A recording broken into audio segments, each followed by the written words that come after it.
Good afternoon, ladies and gentlemen. Guile here, and welcome back to another Supreme Commander epic. It's custom 4v4 business featuring an eclectic mix of your favorite pros with some other pros. No Joes in action today. No masters of mediocrity deigning to dazzle us with, maneuvers like flying planes into mountains or moving their ACUs underwater and leaving the hatch open. Not that that could happen, but it would be entertaining though, wouldn't it?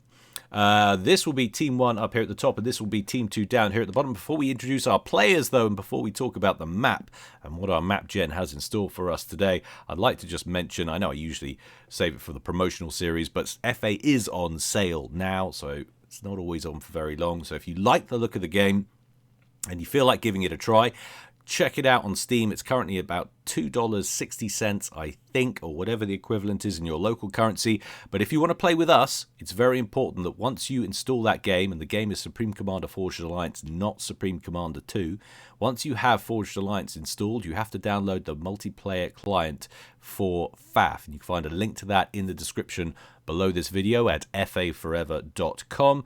Once you have that installed, you'll be able to play with us, chat with us, and use all of the inbuilt mods. I get questions almost on a daily basis. That's actually a huge exaggeration, but at least weekly, saying where do you get these mods from? How do you install them? It's because I'm not playing on Steam. None of these people are. This is playing on FA, and all these mods you see are integrated into the base game. This isn't actually the base game they're playing today. This is the balance patch mod, featuring forthcoming changes that the powers that be at FAF are thinking about bringing forward. I'm not going to run through all the changes, mainly because there's far too many of them, but also I haven't read them, so I couldn't tell you anyway. Cool. All right, that's enough of that. Let's introduce our players. We'll call this Team 1 at the top, as we've said, this Team 2 down here at the bottom. Going first for Team 1, rearguard air position, it is Terrarii, and I feel like I just need to clarify something. I messed up in a previous cast talking about this. I don't know why I was talking about Rome Total War, because the unit that I was referring to, thinking that this guy was a fan of maybe, is Triarii, not Terrarii. I mean, maybe he likes Terraria and Rome. It might just be clutching at straws. Essentially nothing to do with Rome, so apologies to him. Anyway, there he is. He's going Aeon, opening first land, and going Ferrari red. Let's check out team member number 2 for Team 1. Beneath him, misses. It's the winner of this week's Amusing Name Award. It's Iox Puig. We'll be calling him Iox today for obvious reasons. He's going Hallie Orange, if I didn't say that already, opening first land and going Seraphim. Beneath him, yet again, it's Esperanto. Another Aeon, this time Burgundy Red, opening first land. Team member number 4 at the top, another Aeon. There's a theme here. It's Korobin. There he is in Baby Blue, opening first land. It's 3 Aeon and 1 Seraphim. A lot of floaty, naughty for Team 1 on a map that requires none of it, very little in the way of pondage or lakeage, at least stuff that you're expecting to pass over anyway.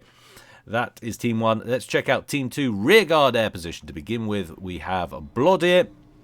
He's going his very customary Regal Purple and going Seraphim, opening first land. Team member number 2 in Elephantine Grey, our only Cybran of the day, thank goodness. It's Normander. There he goes, opening first land, going second land, third air. Tricky little one there, tried to catch me out. Team member number 3, already on his way towards the middle, sporting this season's fabulous Vivacious Violet. It's Heya 19. There you go. Off he goes, going UEF, opening first land. And last but not least, for Team 2, round at the bottom, going UEF as well, going first land, second air in Electric Blue. It's Skill Issue 42. So there we have it, 2 UEF, a Cybran and a Seraphim for Team 2. Game quality at 92%. We're happy enough with that balance. Players to watch out for, Esperanto down here and Terrarii on Team 1, both at 2200. And then, of course, the aforementioned famous Blodir, 2300 for Team 2 down at the bottom. What's happened with the map gen today? Well, as we said, not a lot in terms of topographical features that's going to help anyone out strategically. Ponds aren't going to really get in the way. Broad open space. A lot of no man's land. Well, actually not that much no man's land. A thin strip of no man's land, shall we say, with some mexes right down the middle. But quite a dense population of mass points on either side. So expect this to escalate reasonably fast. That is the reclaim distribution. You can see it's pretty barren throughout the map, with the exception of some nice pockets here and here. A quick back of the fag packet calculation. That's not an awful word, by the way. I'm British. Cigarette packet to everybody else. Calculation, it's about 6.5k mass per clump. Maybe not, something like that. But otherwise, it's pretty barren on the reclaim front. What do we have down here? Inbound bomber now for skill issue, hunting for engineers. There's one there, and it looks like he's going to bag it. Is that first blood? No, because he missed the mark. Nice little dodge there. Don't know whether it was intentional. And that bomber might get himself shot down for his trouble. In fact, first blood is the bomber that we thought was going to get first blood. How about this one over here? Bomber gets a kill to his name with that one, and there's a lovely target right over here. He has got a scout plane in the area, so he might have seen it. 2 engineers and a radar. 3 for 1. Very nice bombing run there. Out comes an archer, singes his backside just a tad, missing an opportunity of a couple of engineers over here, and instead dropping his payload south of the hydro where nothing was there. Not sure what happened there. Maybe he was just trying to hope on the line that he was passing that he might have clipped the hydro and done a modicum of damage. What have we got here? A chariot fully laden with engineers has dropped off. 1 engineer for Terrarii, who's getting a little bit naughty behind enemy lines here, trying to scoop the opponent's mass, and thanks to an Aurora moving in from Karobin on the front line for Team 1, that engineer will survive and be able to scoop up some of their opponent's rightful mass. Other engineers were dropped off to the north. Terrarii making an early play for the mass extractors at the top of the screen. We'll see if he's able to hang on to it.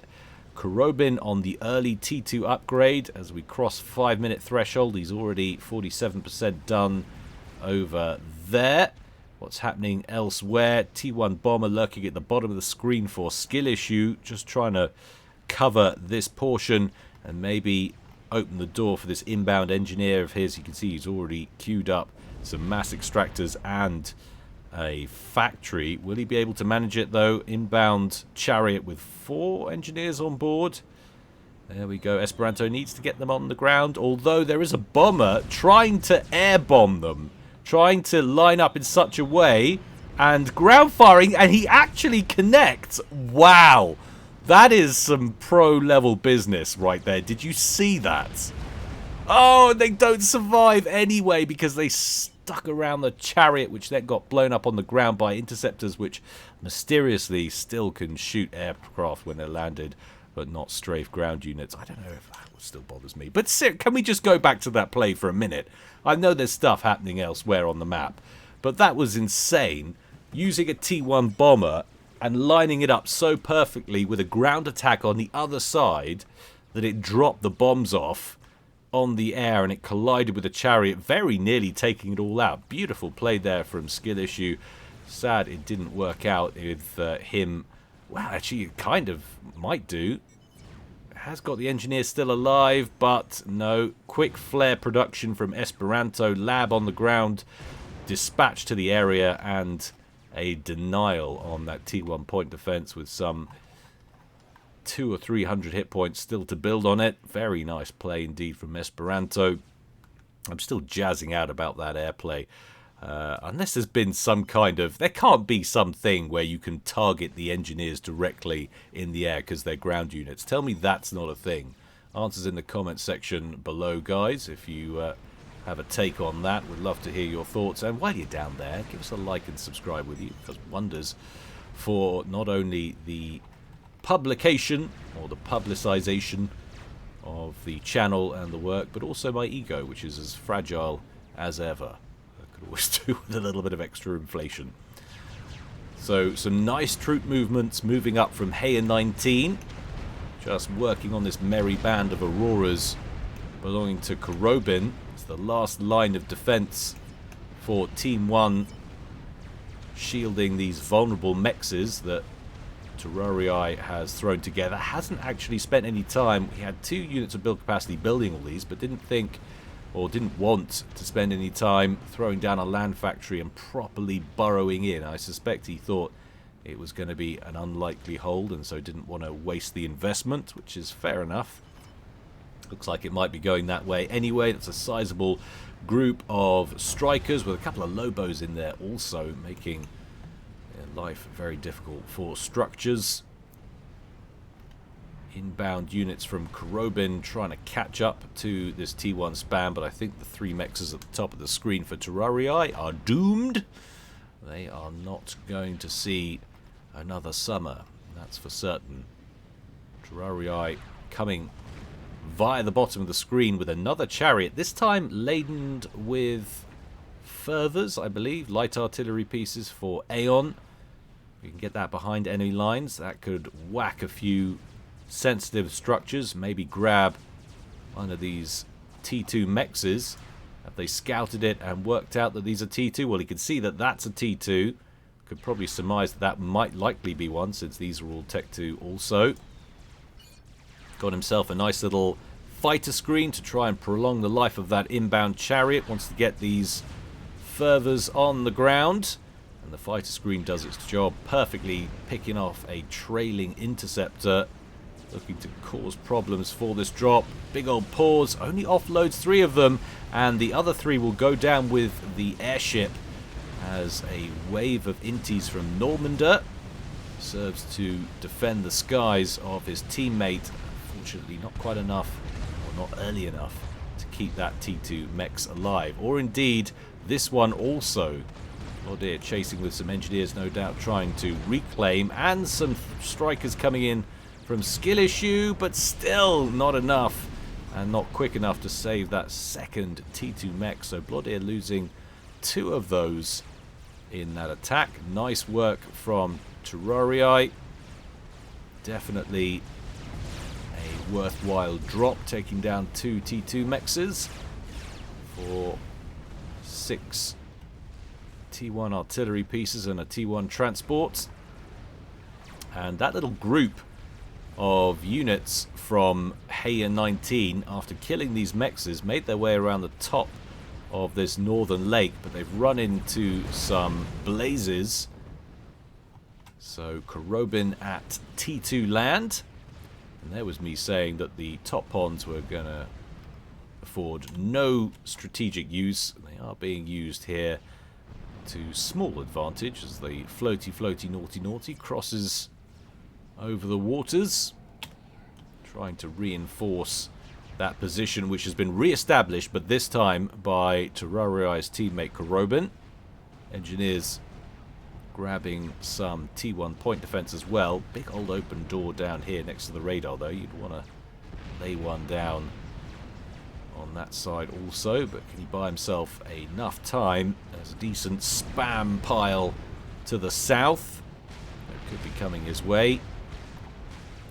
Or are they going to push back against these units over here? There are Oblivion turrets. We saw Korobin get that early T2 engineering suite on his commander, so he wasted no time and started erecting defenses in this area.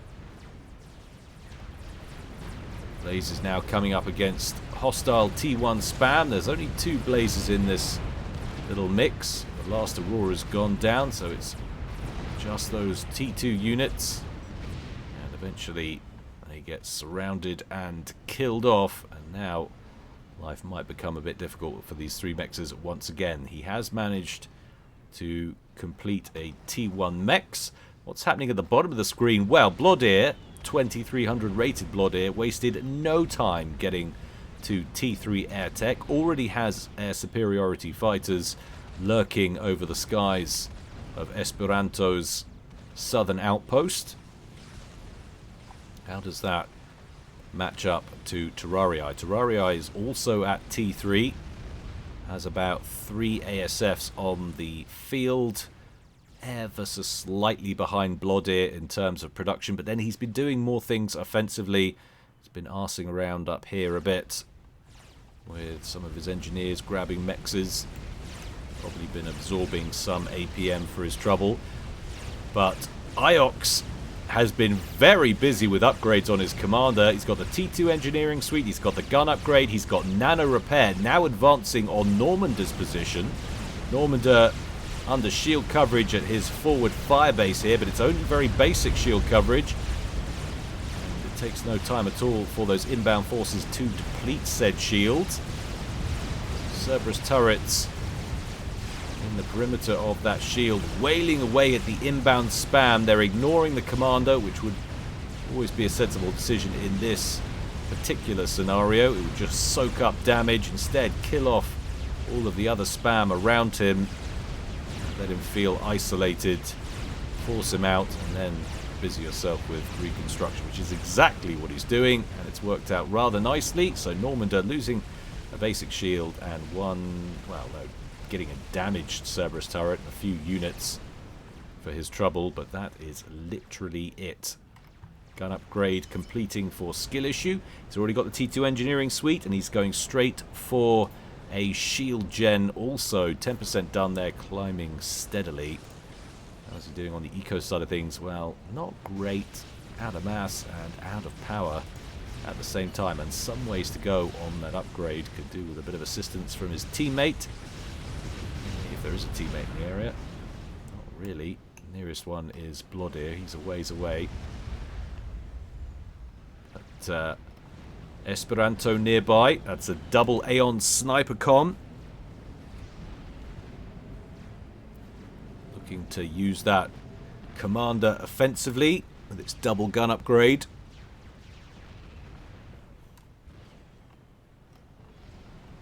Skill issue routed to the spot. Now would be a good time to attack if he could. Maybe force a cancel. That's the view from Team 2. They know the comm is there, but have they seen he's routed on an upgrade? That is the question. Let's have a quick look at Eco now, because we haven't spoken about that yet. Where are we looking here? So Team 1 is up somewhere in the region of about 25 to 30 mass per tick on generated Eco, and they're up about 5.5k in terms of total mass accrued. But Bloodear is trying to see to that with a nice bombing run here from a strat bomber, taking down a couple of T2 mexes in Esperanto's territorial interior. There goes another one, and look at that, got about 5 engineers as collateral damage. Saves the strat bomber from a reprisal from Terrarii. There goes another T2 mex. This is a beautiful bombing run from Bloodear. Oh dearie me, if you're Esperanto right now, you are crying. Crying at the way your life has worked out. 37 kills to this one T3 bomber. What are we up to now? 44. Assist pings going down like crazy, but it's just one ASF coming in at a time from Terrarii. Doesn't want to risk his main clump up here, but it does mean that his teammates, or his teammate, is suffering heavily. You get a chance to look at how much his mass output was before this attack begun, but it's down to 149 now. You can only imagine how much mass it's cost him. Skill issue and Esperanto getting into it on the ground. Skill issue buoyed, I guess, by this recent air attack from Bloodear. Wants to continue putting pressure on Esperanto. So he's advancing with his commander. He's got a lot of mobile shield coverage around him.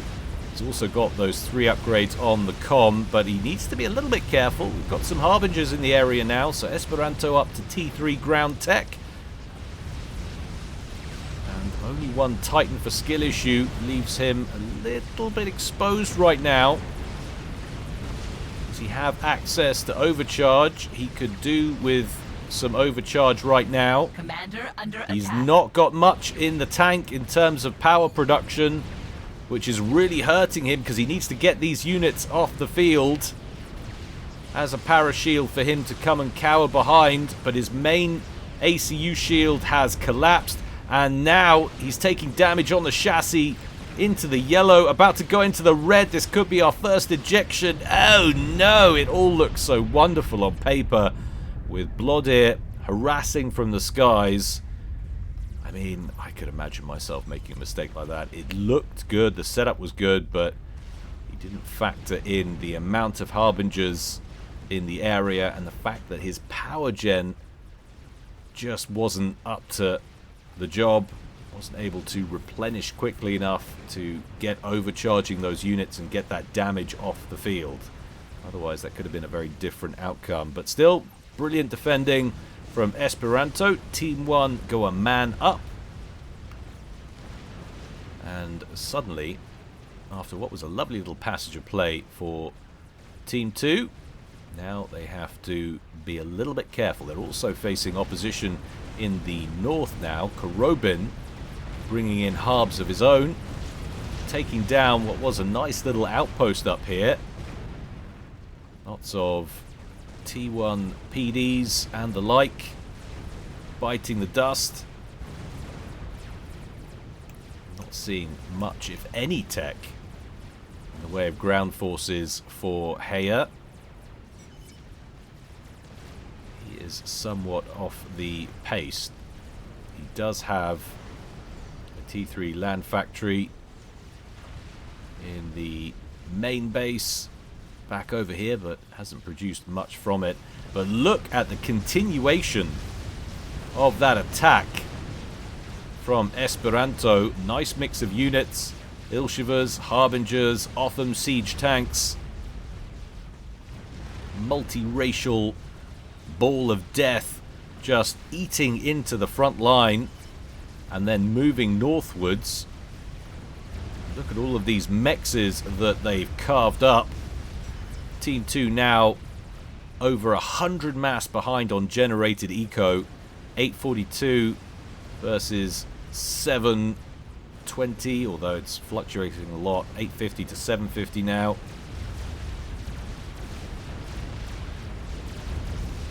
Down goes another Mex. Normander moving in with some bricks to try and contain this situation.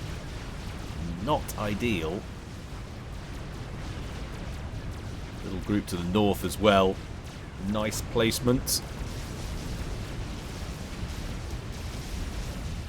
Take down the siege tanks and just leave this little group of Ilshivers, which will be much easier to deal with. Still the attack continuing in the north from Korobin.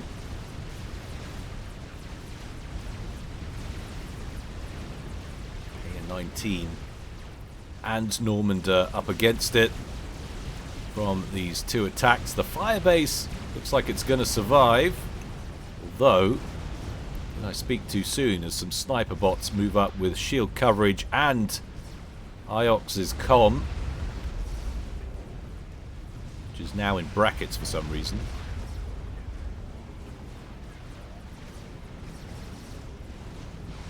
Shield coverage, light as it was, is down, exposing some of those defenses now to these sniper bots.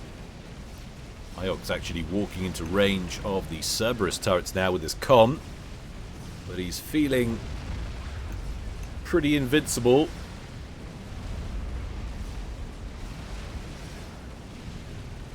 Turning around now and heading back, having shed some 5,000 HP. And that was a very, very bad passage of play for Team 2. It was going so well with that wonderful bombing run from Blodir, taking out just about every mechs on the southern side of Esperanto's territory. Skill issue, rolling in with his commander, getting detonated because he didn't have the power to overcharge the inbound Harbingers.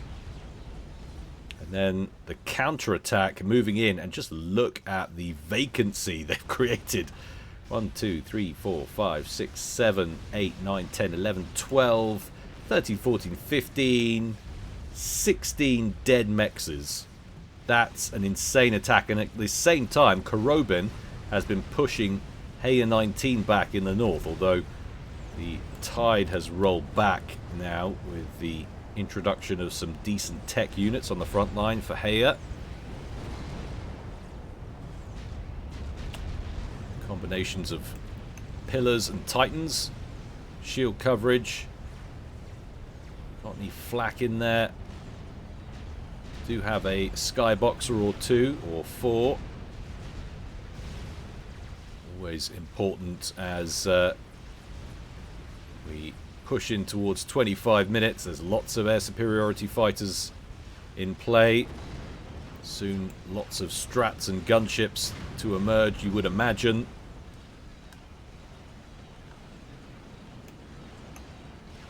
How many harbs have we got here? Esperanto, 20 harbs.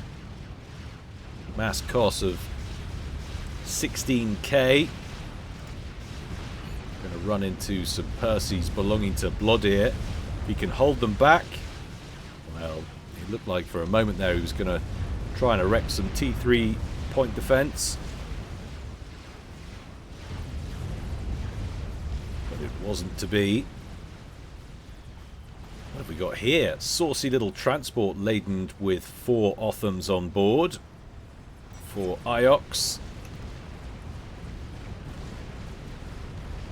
There is the air defense. There's a big old pile of T1 interceptors for Heya 19. But he wasn't covering the area proficiently, and so all of those siege tanks make it safely to the ground. And now he's got a little problem behind the front lines. 2 vulnerable mexes to be concerned about. You can see him pulling back some units in anticipation. Got some decent numbers of pillars here and some point defense further up. The concern is these Othams stroll in through here and in towards the main base. Might have to bring out the comm with some overcharge business. But as we move in on 25 minutes, we're starting to see our first experimentals materialize. Those harbingers up front for Esperanto. Sans anti-air coverage, so Blodir has a quick pop with a handful of T2 gunships, but then is forced to withdraw. Let's do a quick ASF count. I actually think Blodir might have bigger numbers here. 103 for Terrarii, Blodir 115, just not much in it. But oh dearie dearie me, gunships moving on out. Neo and Overcharge. 2 of those Othams, now only 1. Worthy of getting their own name though. This little suicide run. Took down a couple of mexes, but that was more or less it.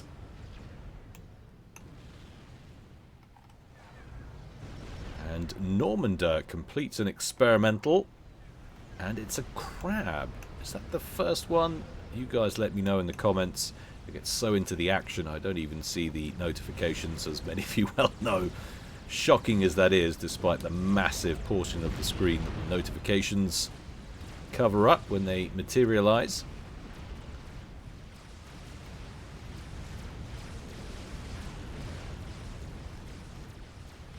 So Terrarii going mass restorer. Iox has spotted Normander's megalith. Slowly crab walking its way up towards the front.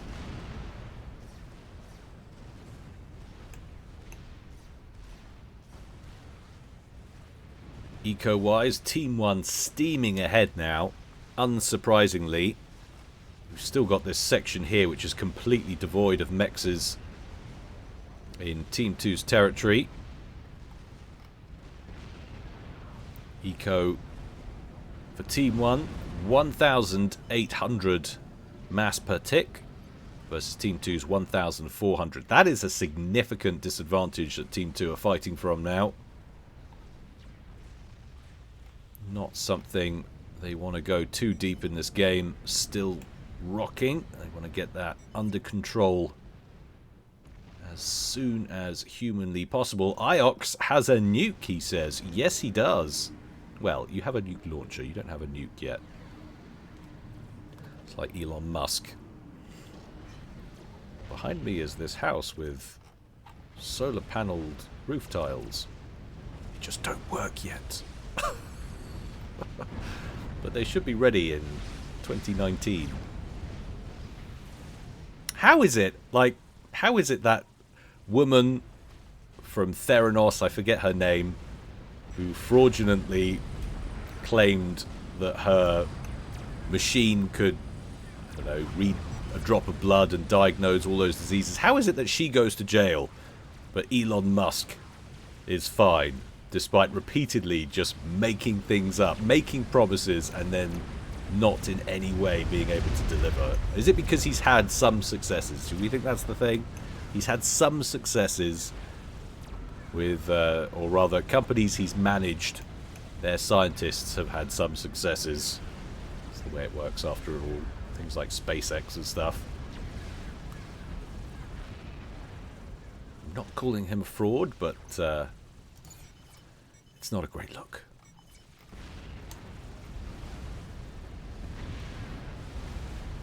That crab now at the front line with a decent number of bricks.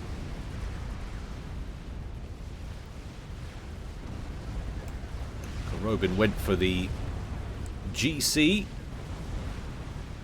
but unable to match the range, of course. Very difficult facing off against the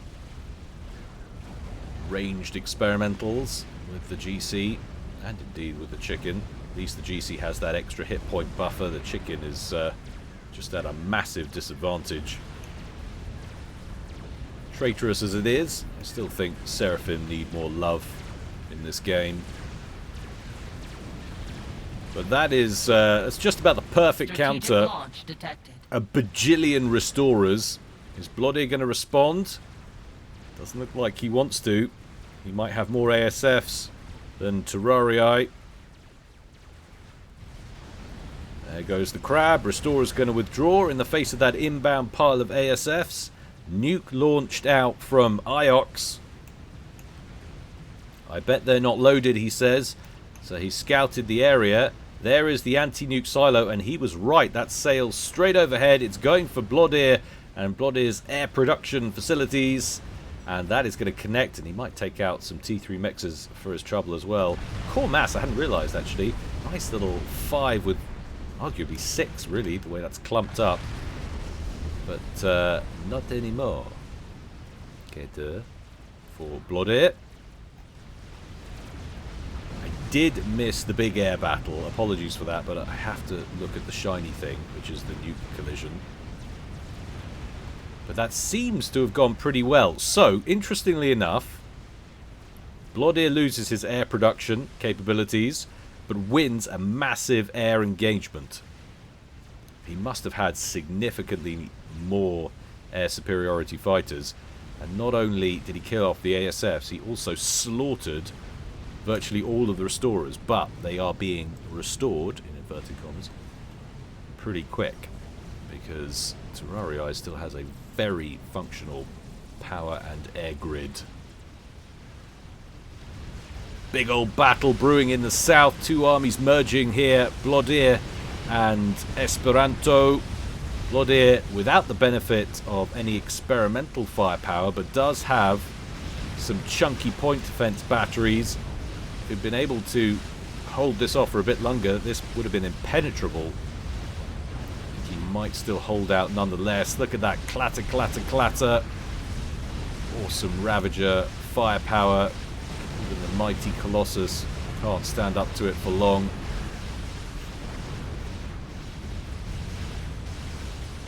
Gonna bag himself a few Ravagers for his trouble.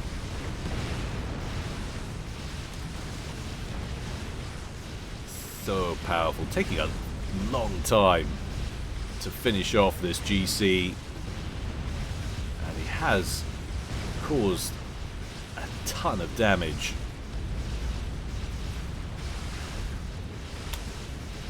In come some Silence to give it some more coverage, and a second GC further back. They can keep the pressure up here. Might be able to cause real problems for Blodir, who's still reeling after that nuclear strike. Another attack up against Normander. Iox bringing the pain with a chicken.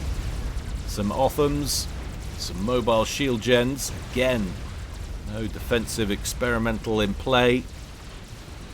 Really have done with another megalith. We do have one inbound though. AO-19 completing a fatty and wheeling that out to the front line. Oh my god, are you kidding me? It got out. It got out with about 1,000 hit points. Probably just going to walk that back to friendly territory and detonate it. But Esperanto really just churning them out now. Stomping their way in one at a time.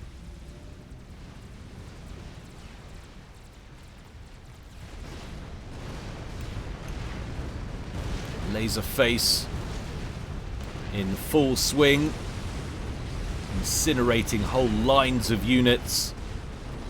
There's a quantum gateway that will probably be next. Bloody will be sad to lose that.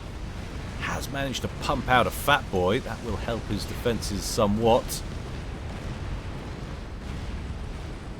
GC just gonna walk headlong into it. Nothing but the rain.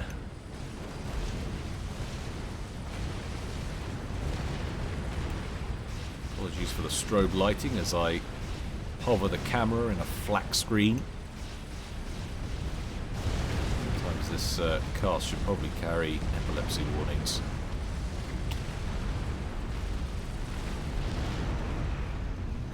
Down that goes. Normander has constructed an experimental. That is a megalith. Could have done with one of those just a little bit earlier.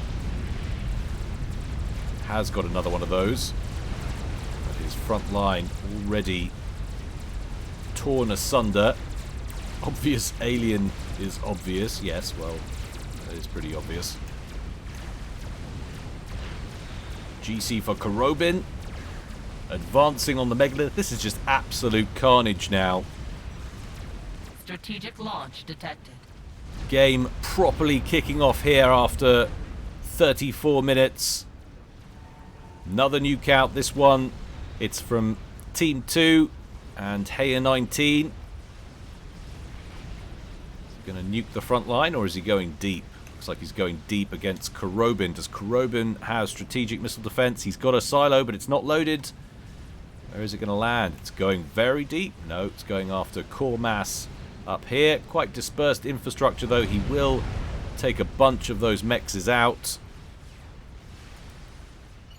Only brings him down to about 306 mass per tick. But hey, a win's a win. But speaking of wins, just look at this spectacular collapse of the front line.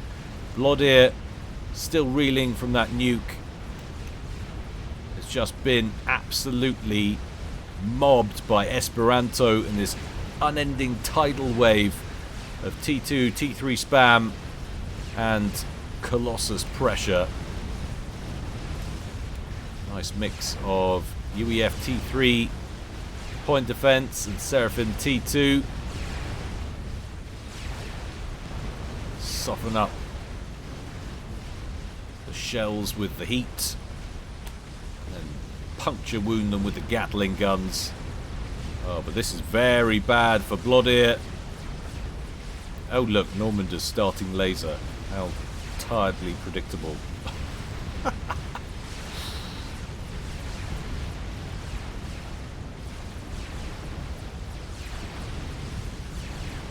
T3 P-Gens. Feeling the pressure. Another one goes down. That's 2 of 5.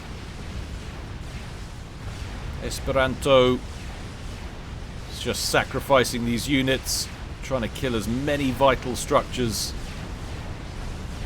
as he can manage to reach. Finally, the attack peters out. Blodir left with one of those reactors intact. Has plenty of others further to the north, but that's a lot of damage that's been inflicted.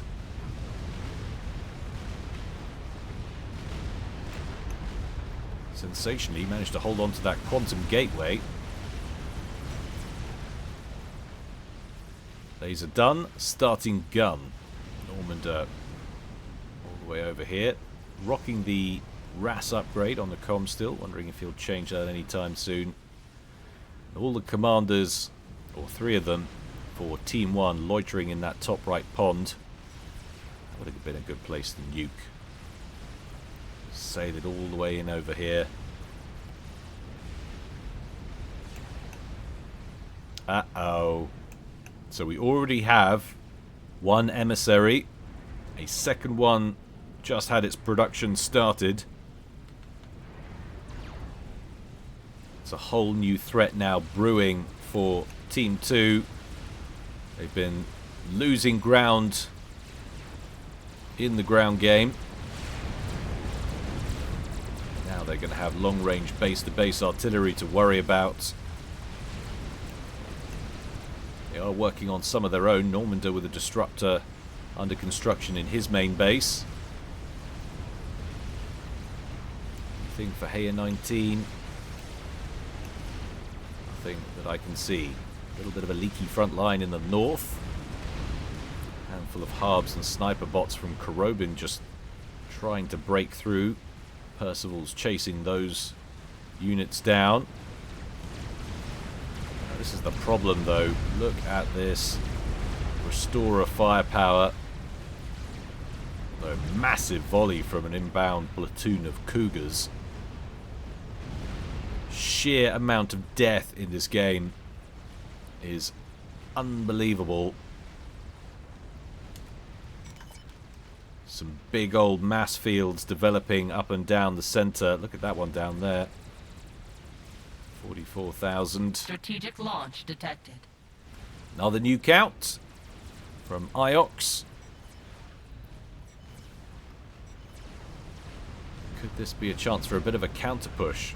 Well, that's what IOX is worried about. That's where he sent his nuke, using nuclear point defense. And it's almost like Normandy anticipated with a nice split. Nuke looking to land harmlessly in between those crabs.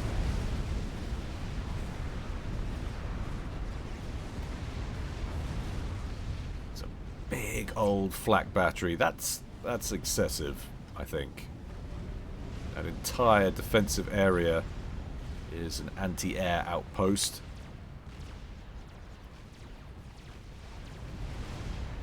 So many experimentals. 3 chickens here, 2 fat boys there. Crab in the south. Obviously donated over by Normandy. 2 crabs on the front line to the north. Though one of them getting shot in the butt. I like these little hit and run raids that Terrarii is practicing.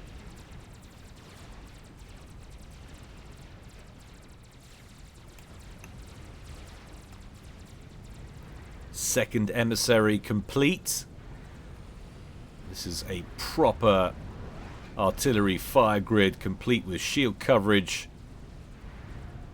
and P-gens to assist with rate of fire, power consumption generally.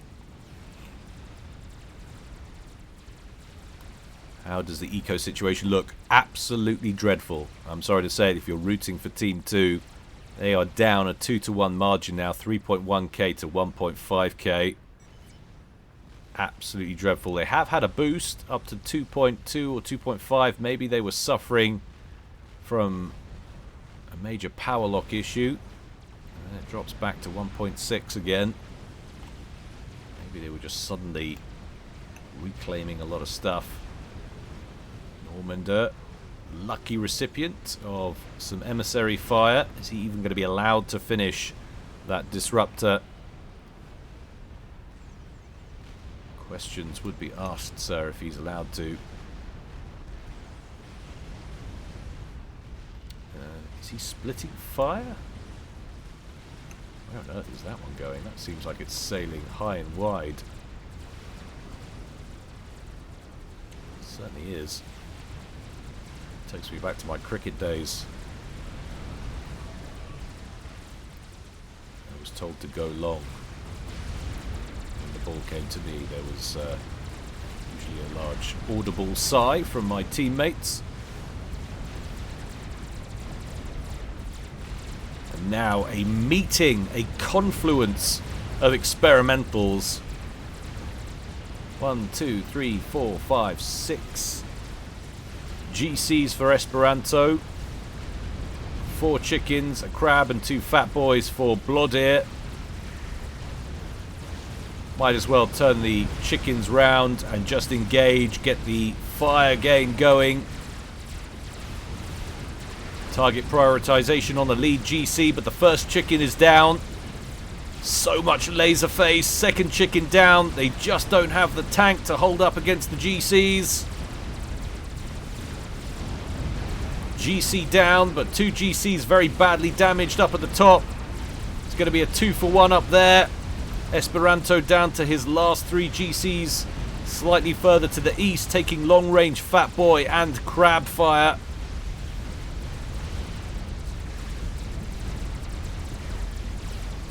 Also a bit of an advance further up. An experimental bomber overhead. I think we're going to have to check in with that. Oh, it got shot down. It got 1 bomb away. And there's 1 dead chicken in the center. Ion Storm still raging, belonging to Iox. But now Blodir might have an opportunity to counterattack. Maybe. We do have another couple of GCs inbound. Esperanto's just going to keep these coming. 929 mass per tick he's pulling in. Esperanto, chip leader on mass production by a comfortable margin. Oh, I'm bypassing a little wall section in the south. It's a bit like the Great Wall of China. Google Great Wall of China after this is over, and on the end of it put where the Great Wall of China meets the sea. And you're just like, man, the Mongols could have just gone around it at low tide. I don't know, maybe they did, I don't know. My Chinese history is pretty raw.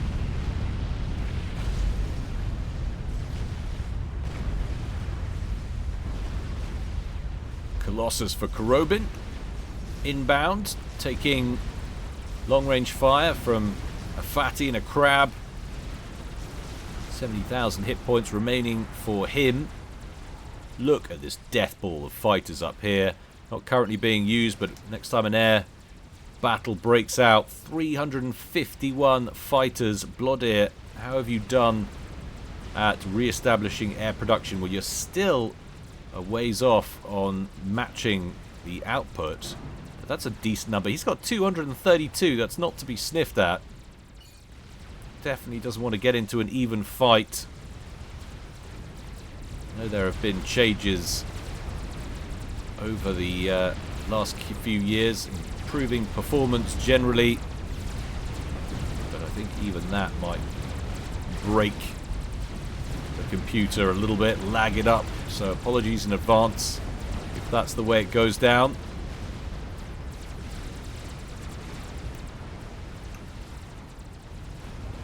Sniper bots out front for Korobin. About to get royally munched by Fat Boy artillery fire. Oh, it switched target at the last second. That is a lucky, lucky escape.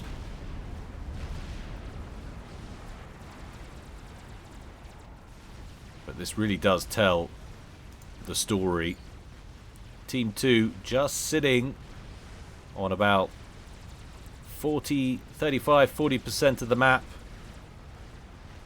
Team 1 occupying the bottom right and top left corners more or less. Not much in the way of investment trying to hold the no man's land section of the top left corner.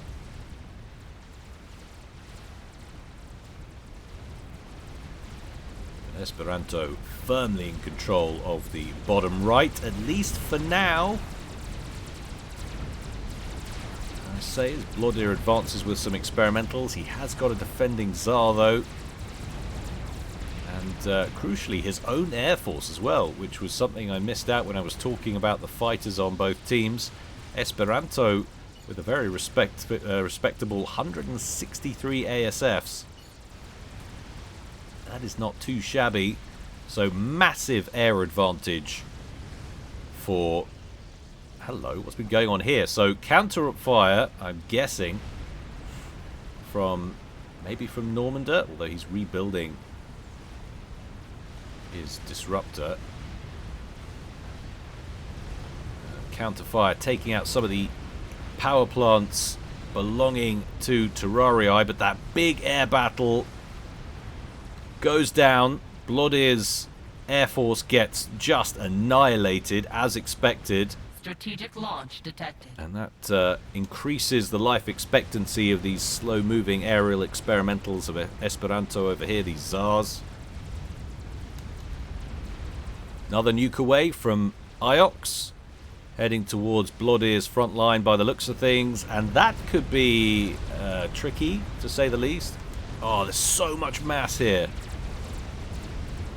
Look at that, some 46,000 mass. It's all about to get wasted, along with all the support commanders and engineers trying to scoop that stuff up. The experimentals broadly survive. Trouble is, in come the Tsars overhead, and Bloodear currently low on aircraft, trying to combat those.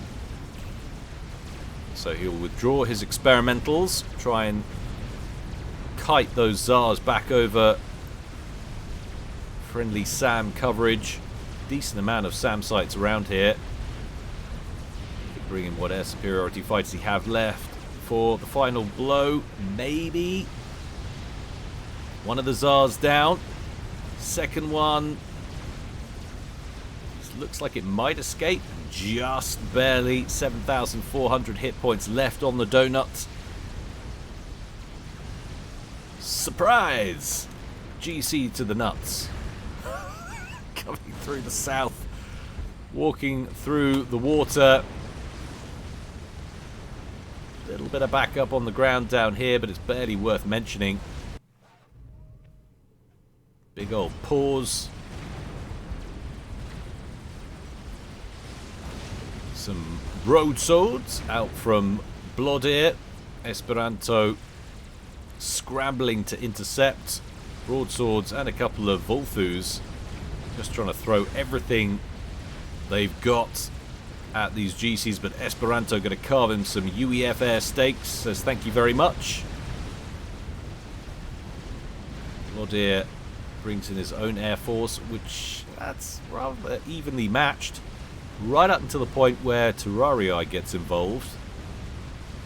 And suddenly, it doesn't look great. But it's all happening over friendly territory as far as Blood is concerned. So, Sams and Flak firing off in his favour. But he has bought more time. Rather, Team 1 has bought more time for this Colossus, which is on about a third of its health. Just trying to get a little bit deeper. Two more Tsars, or rather one of the same Tsars and a brand new one, harassing the front line of Normanders up here to the north. GC dealt with. This is just absolute mayhem. The sheer number of experimentals that have come and gone in this game is unreal. GC right at the bottom, still going. 24,000 hit points. And now just incinerating more and more of Bloodear's power. Terrarii shouting, die. Look at that. He's got 4. 1, 2, 3, 4 emissaries firing tandem. It's like some kind of meteor or spacecraft breaking up in the upper atmosphere and then raining down on Team 2's territory. He's actually dropping short. He's going after the front line, not going after the main bases, just trying to pile up damage on these defending megaliths. Down goes one. Second one shedding HP fast. GC going to die shortly after it. And just one megalith remained. At least one of the Tsars got shot down. Another one over here. The fresh one survived. I'm assuming that's it. 11 kills to its name.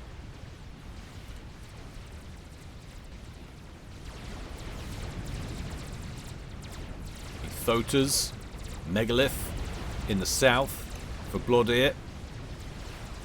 Continuing to hold the front.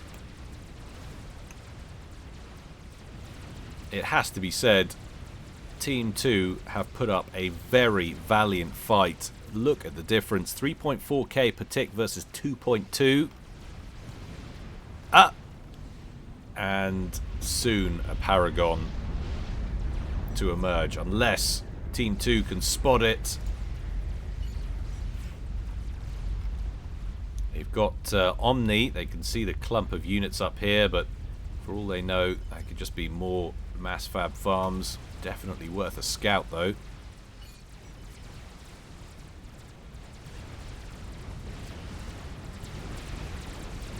Terrarii getting a nice engage in behind Blodir's fighters. Doesn't want to pursue, though. There's so many flayers kicking around.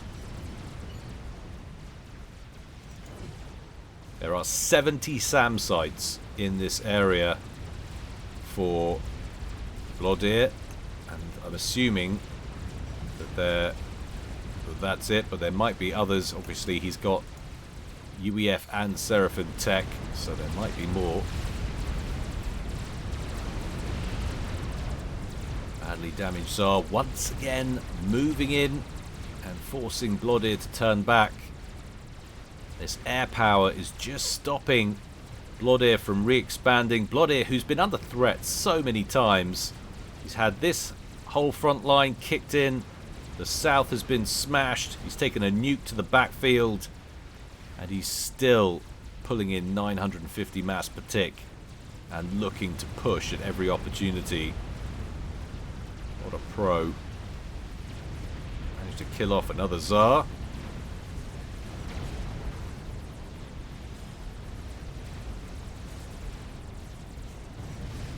Commanders moving up. I like what I'm seeing here, actually. We've got a bit of a... It's basically the extension of a point defense creep. Complete. It's basically a fire-base creep. Pushing up with these support commanders. He's just inching forward bit by bit, throwing down a shield, throwing down air defense, and then point defense. And he's now right up, butting up against the front line of Esperanto. Esperanto, who was pushing up against here about 10 minutes ago, is now being forced further and further back. Ugh, look at this, though. The accumulated emissary fire just taking its toll. Heya 19 has taken a bit of a battering. His comm eating some shells, apparently. He's on 8,500 HP. And Oda. Paragon active for Terrarii and Team 1. And look, just look at it. Look how many T1 air factories he's queuing up. That's absurd. He's currently got 129 T1 air factories, and he's maybe queued up double that, maybe. And with a Paragon, he can just upgrade all of those to T3 and just start spitting out God knows what in terms of strats. It's actually nice to see. Usually you see them go straight for more mass artillery, or just, I'm just going to build a whole line of Colossus. But there's something novel about this. I'm just going to build ridiculous quantities of aircraft, so much so they will blot up the sun. There's nothing you can do with it unless you can get in here and kill off this Paragon. For the uninitiated, those of you that don't play FAF, this is the experimental resource gen. It's insanely expensive to build. One of the top 3 most expensive units in the game, and it provides you limitless resources. So eco is no longer a problem in any respect. You are not tempered by the forces of mass and energy. You can just build to your heart's content, and that's what you're seeing here with Terrarii. Redonkulous quantities of air factories. Absolutely insane. Can't wait to see those pumping out units. Oh, I suspect it will probably mean the demise for Team 2, but Bloodier's got a few things to say about that. He's making a bloody good show of it. The base creep continues, but how do they combat that? Terrarii retasking his emissaries on this expanding front line of Bloodier's, which is working. It's so frustrating, I'm sure, for Team 2. They are crushing these experimentals. They're running out of experimentals themselves, but these support commanders are slowly pushing their way up, and of course they've got all of the access to the resources from the fallen experimentals as they go.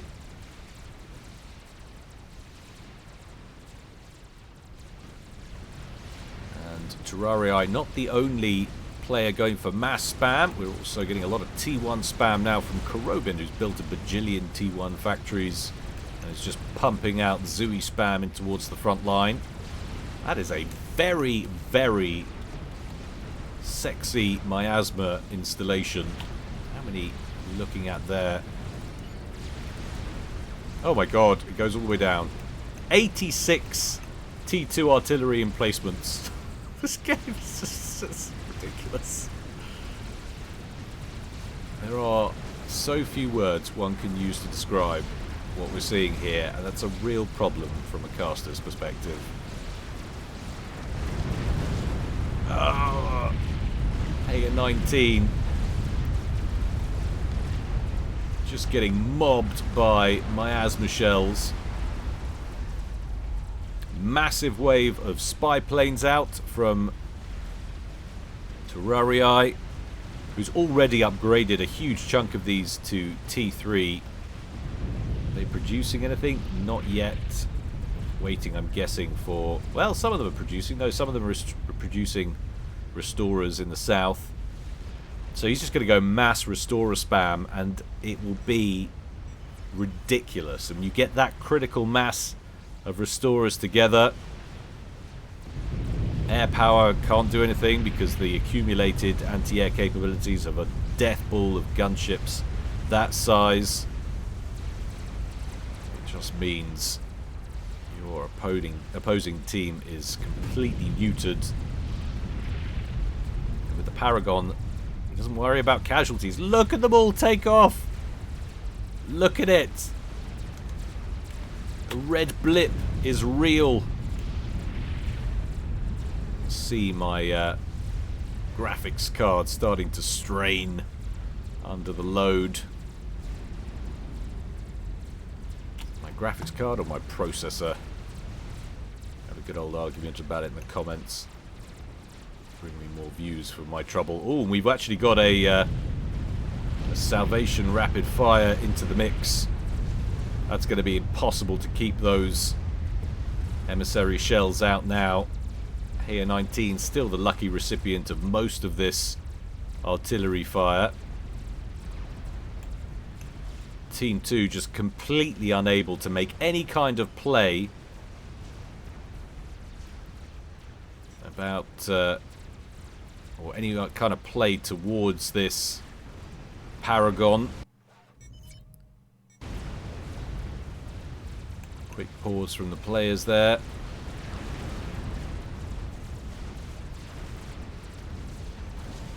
Another epic miasma battery in the south belonging to Esperanto this time. It's a proverbial line in the sand that says, Blodir, you will go no further. I've had enough of your shenanigans. That is the range we're talking about here, so it'll be very difficult for Blodir to expand beyond that.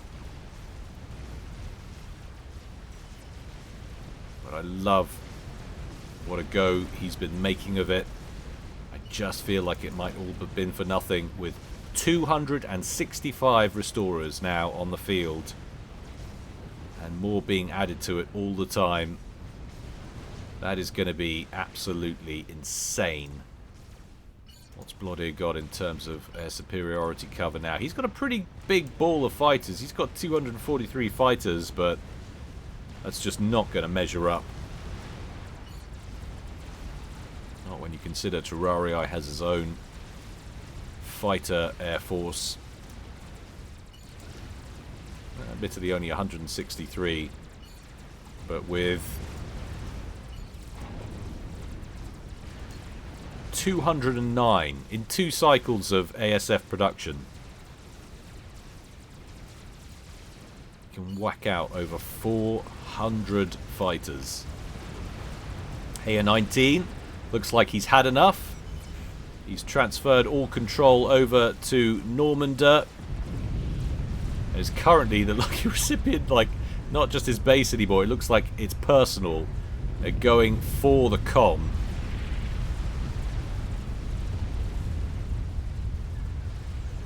Oh, in comes just about everything. I don't even know if that was a final blow to the artillery shells or if that was a Control K. Of course, it's still listing Control K, but we can't trust that because it says that about everything right now. I have it on good authority that a fix is underway for that, though. Thank you to whoever sent me in a mod. I haven't checked it out yet to get around that issue with the scoreboard. Appreciate that. Esperanto on the move with Colossus. Oh, teleporter.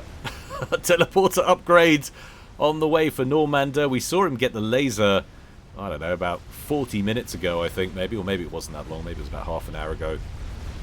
So we suspected that might be on the cards at some point. But just look at it. Look at all of the gunships. There's nothing they can do about this ball. Oh my god, and the next production cycle completes.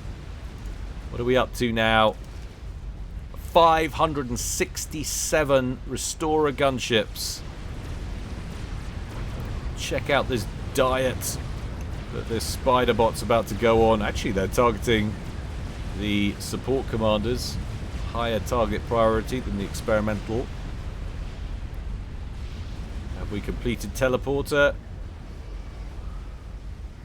We're about to. Is he going straight in for the kill somewhere?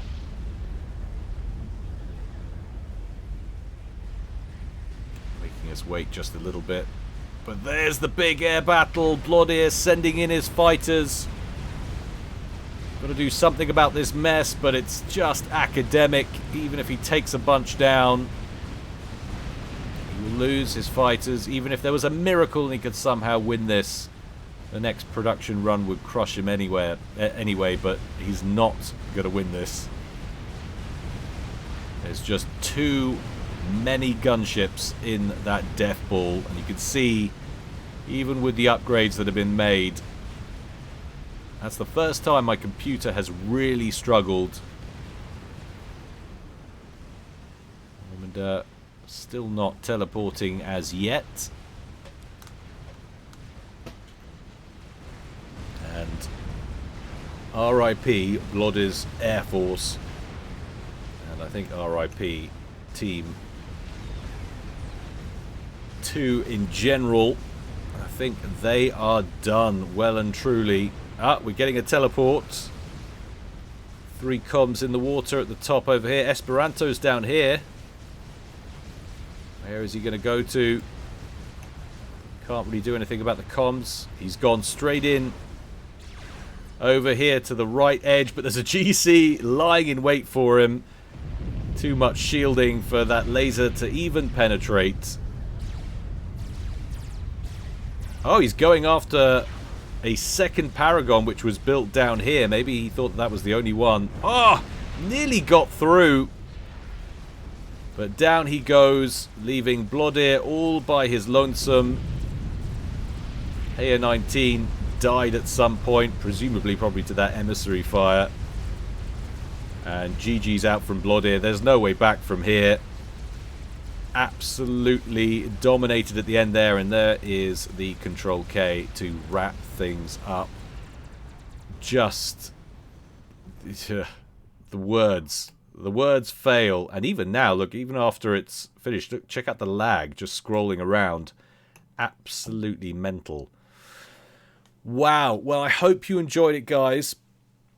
Please do consider subscribing to my Patreon. It is a mere $1 a month. It's the best way to support me. If you've seen everything on the channel, or even if you haven't, there's more extra premium content that comes out only on the Patreon. I try to get an extra premium content cast out most weeks, and you also get access to the Discord and all that. We've got a little budding community over there. We occasionally get various other games. Although we haven't done that in a while. I should probably do that. And what have you. So it would be lovely if you could come join us. And like I say, it's a great way to help support me and the channel. So if you feel like it, like I say, it's a mere $1 a month. What do you spend $1 on these days? I mean, $1 doesn't buy much, does it? I mean, it almost buys you a whole game of Supreme Commander. $2.60 it currently is on Steam, guys. So if you haven't got the game, you feel like you want to give it a go. I know the learning curve is steep. It looks scary, but there are plenty of noobs joining all the time. Just join a noob game, or better yet, host one yourself. And it's not very complicated. You'll see the ranking systems, and you can see what rating you want to allow people in. So, yeah, come and try it out. But until next time, guys, stay well and stay safe. This is Guile, signing out.